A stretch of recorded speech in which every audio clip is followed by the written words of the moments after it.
ओम शांति। 24/5/2020 की मुरली है। अव्यक्त बाप दादा की मुरली है। स्टार्ट करते हैं। सस्ता सौदा और बचत का बजट।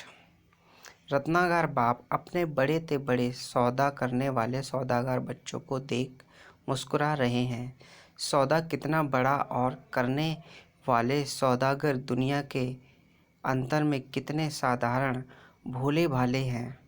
भगवान से सौदा करने वाली कौन आत्माएं भाग्यवान बनी हैं, यह देख मुस्कुरा रहे हैं। इतना बड़ा सौदा एक जन का 121 जन्म सदा माला माल हो जाते हैं। देना क्या और लेना क्या है। अनगिनत पद्मों की कमाई व पद्मों का सौदा कितना सहज करते हो। सौदा करने में समय भी वास्तव में 1 सेकंड का लगता है और कितना सस्ता सौदा किया। 1 सेकंड में और एक बोल में सौदा कर लिया। दिल से माना मेरा बाबा। इस एक बोल से इतना बड़ा अनगिनत खजाने का सौदा कर लेते हैं। सस्ता सौदा है ना मेहनत है, ना महंगा है, ना समय देना पड़ता है। और कोई भी हद के सौदे करते तो कितना समय देना पड़ता, मेहनत भी करनी पड़ती और महंगा भी दिन प्रतिदिन होता ही जाता। और चलेगा कहाँ तक कोई पता नहीं, एक जन्म की भी गारंटी नहीं। तो अब श्रेष्ठ सौदा कर लिया है व अभी सोच रहे हो कि करना है। पक्का सौदा कर लिया है ना, बाबा पूछ रहे हैं। और किससे सौदा करना है? एक शिव परमात्मा से। बाप दादा अपने सौदागर बच्चों को देख रहे हैं। सौदागरों की लिस्ट में कौन कौन नामी ग्रामी हैं। दुनिया वाले भी नामी ग्रामी लोगों की लिस्ट बनाते हैं ना, विशेष डायरेक्टरी भी बनाते हैं।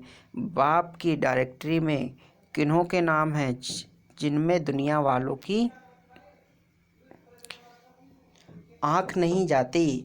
उन्होंने कि बाप से सौदा किया और परमात्मा नयनों के सितारे बन गए, नूरे रत्न बन गए।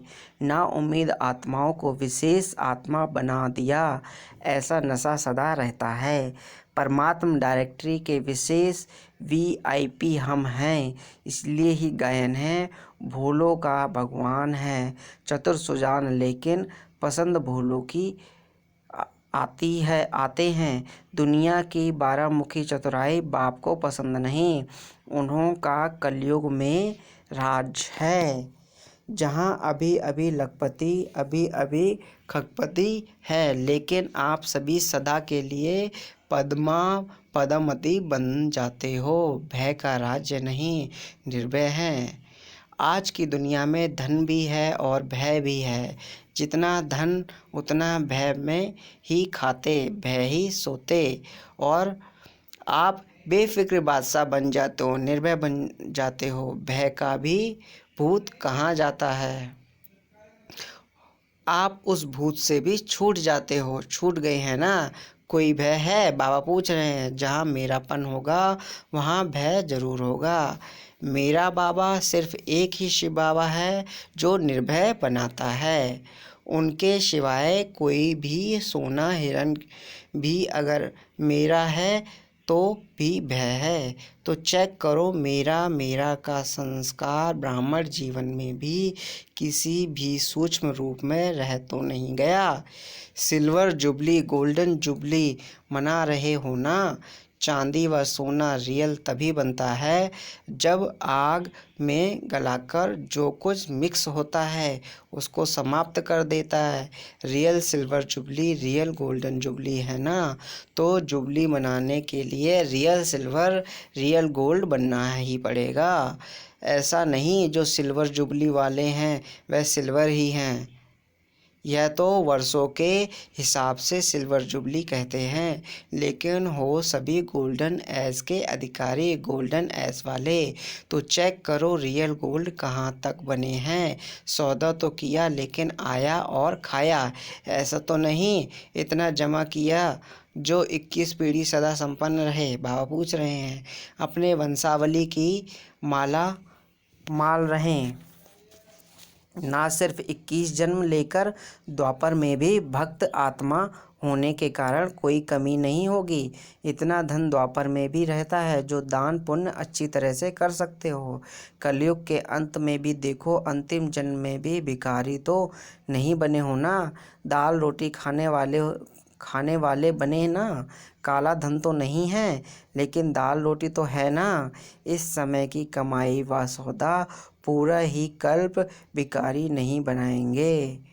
इतना इकट्ठा किया है जो अंतिम जन्म में भी दाल रोटी खाते हो।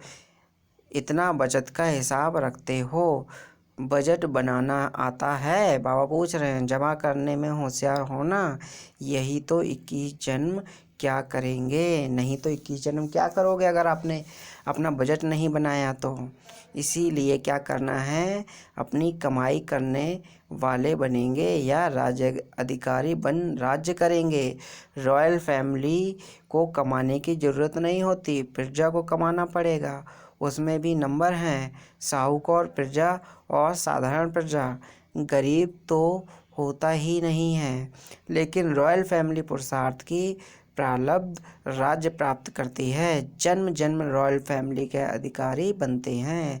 राज्य तख्त के अधिकारी हर जन्म में नहीं बनते, लेकिन रॉयल फैमिली का अधिकार जन्म जन्म प्राप्त करते हैं। तो क्या बनेंगे?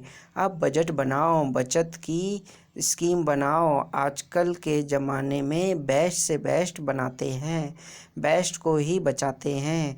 तो आप सब भी बचत का खाता सदा स्मृति में रखो। बजट बनाओ। संकल्प शक्ति, वाणी की शक्ति, कर्म की शक्ति, समय की शक्ति कैसे और कहाँ कार्य में लगानी है, ये सब डिसाइड करो। ऐसा ना हो यह सब शक्तियाँ व्यर्थ चली जाएं।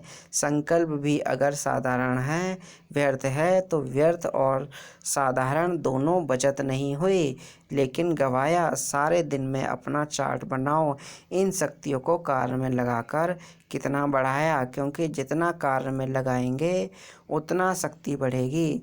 जानते सभी हो कि संकल्प शक्ति है, लेकिन कार्य में लगाने का अभ्यास इसमें नंबरवार है।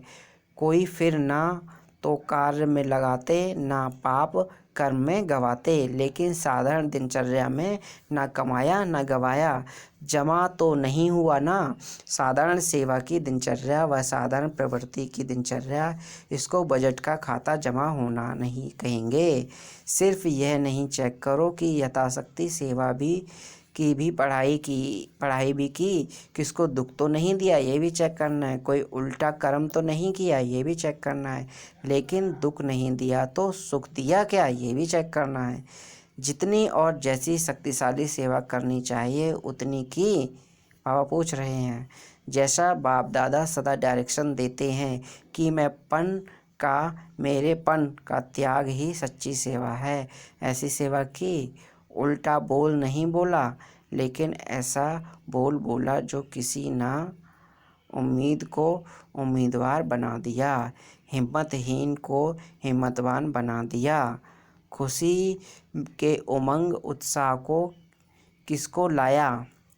यह है जमा करना, बचत करना। ऐसे ही 2 घंटा 4 घंटा बीत गया, वह बचत नहीं हुई। सब शक्तियाँ बचत कर जमा करो।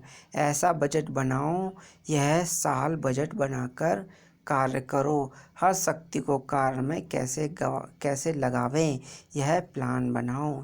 ईश्वरीय बजट ऐसा बनाओ जो विश्व की हर आत्मा कुछ न कुछ प्राप्त करके आपके गुणगान करे। आज बाबा ने अपना आध्यात्मिक बजट बनाने की बात की है। ये पैसा रुपया वाला बजट नहीं, जो अपनी कमाई है, रियल कमाई, ज्ञान की कमाई, उसकी बात कर रहे हैं आज बाबा। सभी को कुछ ना कुछ देना ही है, चाहे मुक्ति दो, चाहे जीवन मुक्ति दो। मनुष्य आत्माएं तो क्या प्रकृति को भी पावन बनाने की सेवा कर रहे हो। ईश्वरीय बजट अर्थात सर्व आत्माएं प्रकृति सहित सुखी व शांत बन जावें, यह गवर्नमेंट बजट बनाती है। इतना पानी देंगे, इतने मकान देंगे, इतनी बिजली देंगे। आप क्या बजट बनाते हो? सभी को अनेक जन्मों तक मुक्ति और जीवन मुक्ति देंगे। हमारा बजट क्या है? हम सभी को अनेक जन्मों तक क्या देंगे? मुक्ति और जीवन मुक्ति देंगे। भिखारीपन से, दुख अशांति से क्या करेंगे? मुक्त करेंगे। ये होगा हमारे बजट में। आधा कल्प तो आराम से रहेंगे, उन्हों की आशा तो पूर्ण हो ही जाएगी। यह लोग तो मुक्ति ही चाहते हैं ना, जानते नहीं हैं लेकिन मांगते तो हैं ना। तो स्वयं के प्रति और विश्व के प्रति ईश्वरीय बजट बनाओ। आज बाबा स्वयं के प्रति और विश्व के प्रति ईश्वरीय बजट बनाने को बोल रहे हैं। समय समझा क्या करना है? बाबा ने पूछ रहे हैं, फिर समझा क्या करना है? बाबा ने कहा है स्वयं के प्रति और विश्व के प्रति ईश्वरीय बजट बनाओ। सिल्वर और गोल्डन जुबली दोनों इसी वर्ष में कर रहे हो ना, तो यह महत्वपूर्ण का वर्ष है।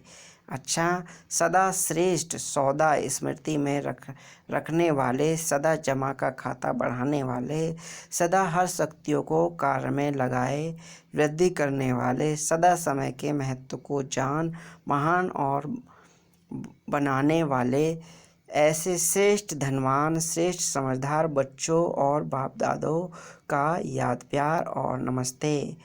हम रूहानी बच्चों की रूहानी बाप दादा को नमस्ते नमस्ते।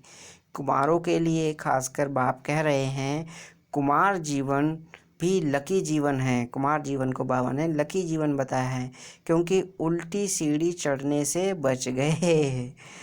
अभी संकल्प तो नहीं आता है उल्टी सीढ़ी चढ़ने का। बाबा पूछते भी हैं, चढ़ने वाले भी उतर रहे हैं। जो उल्टी सीढ़ी चढ़ गए हैं वो भी उतर रहे हैं। सभी प्रवृत्ति वाले भी अपने को कुमार कुमारियाँ कहलाते हैं ना, तो सीढ़ी उतरे ना। तो सदा अपने इस श्रेष्ठ भाग्य को स्मृति में रखो। कुमार जीवन अर्थात बंधनों से बचने की जीवन। नहीं तो देखो कितने बंधनों में होते हैं, तो बंधनों में खींचने से बच गए। मन से भी स्वतंत्र, संबंध से भी स्वतंत्र।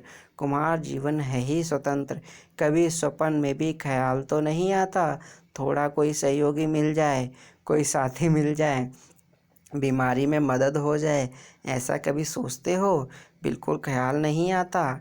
कुमार जीवन अर्थात सदा उड़ते पंछी बंधन में फंसे हुए नहीं। कभी भी कोई संकल्प ना आवे, सदा निर्बंधन हो, तीव्र गति से आगे बढ़ते चलो। कुमारियों के लिए क्या कह रहे हैं बाबा? कुमारियों को सेवा में आगे बढ़ने की लिफ्ट मिली हुई है। यह लिफ्ट ही श्रेष्ठ गिफ्ट है बाबा का। इस गिफ्ट को यूज़ करना आता है ना। जितना स्वयं को शक्तिशाली बनाएंगे उतना सेवा भी शक्तिशाली करेंगे। अगर स्वयं ही किसी बात में कमज़ोर होगी तो सेवा भी कमज़ोर होगी। इसलिए शक्तिशाली सेवाधारी बन जाओ। ऐसी तैयारी करते चलो, जो समय आने पर सफलतापूर्वक सेवा में लग जाओ और नंबर आगे ले लो। अभी तो पढ़ाई में टाइम देना पड़ता है, फिर तो एक ही काम होगा। इसलिए जहाँ भी हो ट्रेनिंग करते रहो। निमित्त बनी हुई आत्माओं के संग से तैयारी करते रहो, तो योग्य सेवाधारी बन जाएंगे। जितना आगे बढ़ेंगे उतना अपना ही फ़ायदा है। सेवाधारी टीचर्स बहनों के लिए भी बाबा कह रहे हैं, सेवाधारी अर्थात सदा निमित्त भाव सेवा में स्वतः ही सफलता दिलाता है। निमित्त भाव नहीं तो सफलता भी नहीं। सदा बाप के थे, बाप के हैं और बाप के ही रहेंगे, ऐसी प्रतिज्ञा कर ली है ना। सेवाधारी अर्थात हर कदम बाप के कदम पर रखने वाले, इसको कहते हैं फॉलो फादर करने वाले। हर कदम श्रेष्ठ मत पर श्रेष्ठ बनाने वाले सेवादारी होना। सेवा में सफलता प्राप्त करना, यही सेवादारी का श्रेष्ठ लक्ष्य है। तो सभी श्रेष्ठ लक्ष्य रखने वाले होना। जितना सेवा में व स्वयं में व्यर्थ समाप्त हो जाता है, उतना ही स्वयं और सेवा समर्थ बनती है। तो व्यर्थ को खत्म करना, सदा समर्थ बनना, यही सेवाधारियों की विशेषता है। जितना स्वयं निमित्त बनी हुई आत्माएं शक्तिशाली होंगी, उतना सेवा भी शक्तिशाली होगा। सेवाधारी का अर्थ ही है सेवा में सदा उमंग उत्साह लाना। स्वयं उमंग उत्साह में रहने वाले औरों को उमंग उत्साह दिला सकते हैं। तो सदा प्रत्यक्ष रूप में उमंग उत्साह दिखाई दे, ऐसा नहीं कि मैं अंदर में तो रहती हूँ लेकिन बाहर में दिखाई नहीं देता। गुप्त पुरुषार्थ और चीज़ है, लेकिन उमंग उत्साह छिपा नहीं रहना चाहिए। चेहरे पर सदा उमंग उत्साह की झलक स्वतः दिखाई देनी चाहिए। बोले ना बोले, लेकिन चेहरा ही बोलेगा। कहते हैं ना, आपका चेहरा बोलता है तो झलक दिखनी चाहिए। ऐसे सेवादारी बनो। सेवा का गोल्डन चांस यह भी श्रेष्ठ भाग्य की निशानी है। सेवादारी बनने का भाग्य तो प्राप्त हो गया, अभी सेवादारी नंबर 1 या नंबर 2 है। यह भी भाग्य बनाना और देखना है। सिर्फ एक भाग्य नहीं, लेकिन भाग्य पर भाग्य की प्राप्ति। जिससे भाग्य प्राप्त करते जाते उतना नंबर स्वतः ही आगे बढ़ता जाता है। इसको कहते हैं पद्मा पदम भाग्यवान। एक सब्जेक्ट में नहीं, सब सब्जेक्ट में सफलता स्वरूप बनना है। अच्छा, सबसे ज़्यादा खुशी किसको है? बाप को है या आपको? क्यों नहीं कहते हो कि मेरे को है? द्वापर से भक्ति में पुकारा और अब प्राप्त कर लिया तो कितनी खुशी होगी। 63 जन्म प्राप्त करने की इच्छा रखी और 63 जन्मों की इच्छा पूर्ति हो गई तो कितनी खुशी होगी। किसी भी चीज़ की इच्छा पूर्ण होती है तो खुशी होती है ना। यह खुशी ही विश्व को खुशी दिलाने वाली है। आप खुश होते हो तो सारा विश्व खुश हो जाता है। ऐसी खुशी मिली है ना। जब आप बदलते हो तो दुनिया भी बदल जाती है, और ऐसी बदलती है जिसमें दुख और अशांति का नाम निशान नहीं।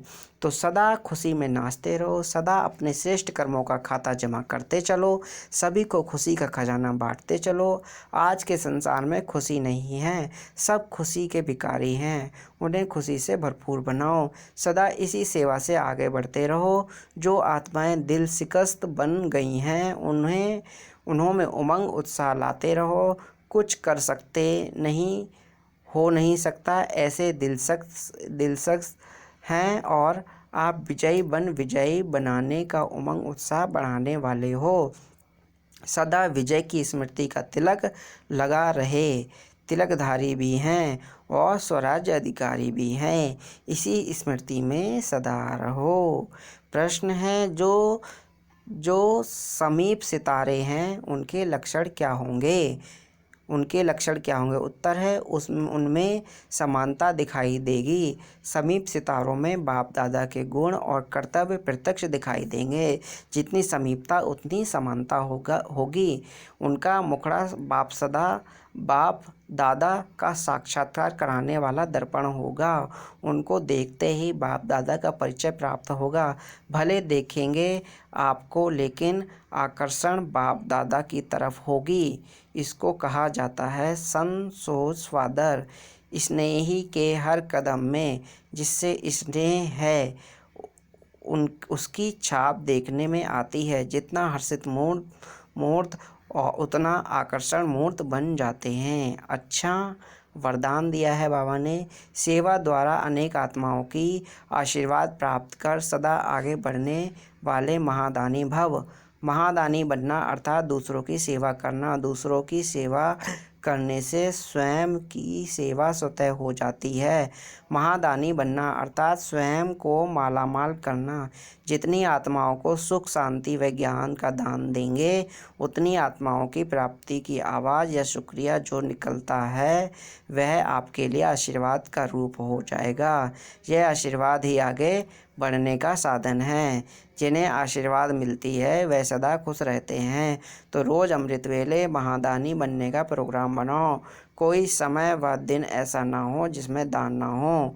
स्लोगन दिया है, अभी का प्रत्यक्ष फल आत्मा को उड़ती कला का बल देता है। अच्छा, सभी मीठे मीठे बच्चों को ओम शांति। और बाबा के सभी बच्चों का बहुत बहुत शुक्रिया मुरली सुनने के लिए। सभी का बहुत बहुत धन्यवाद। अच्छा, ओम शांति।